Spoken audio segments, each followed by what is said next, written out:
Fərəhli sevgisi günlər məni, tapdı qəmlər məni, Allah qəhərlər məni.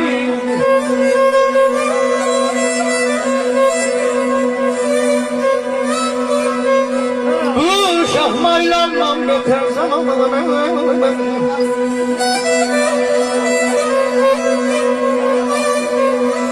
bu şahmaylandan betər zamanı, harda imkan tapsa zəhərlər məni. Qəmim bu dünyada bahçe bahçalı,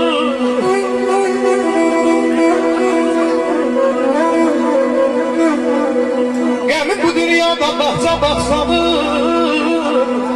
Yabanlığı bərdim Allah özünə qalır. Gecənin əlindən yalvarıb alır, bir səhər yaşadır səhərlər məni. Bir səhər yaşadır səhərlər məni. Çocuğu təzəldən məsid olayım.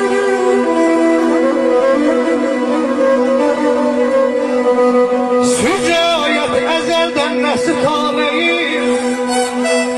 Bilməm Allah aya kimdən küsüt olayım.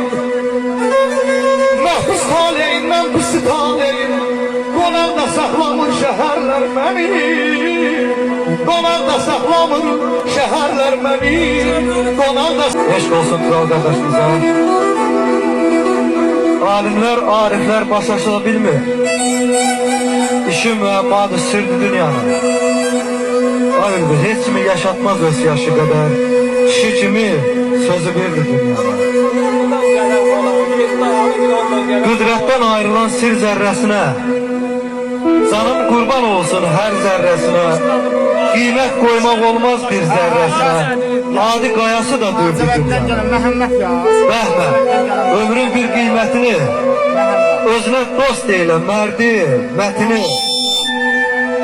Ay Tural qardaşım, bir dəfə gəlirsən, çək ləzzətini. Sənə mi qalıb bu dərdi dünyanın?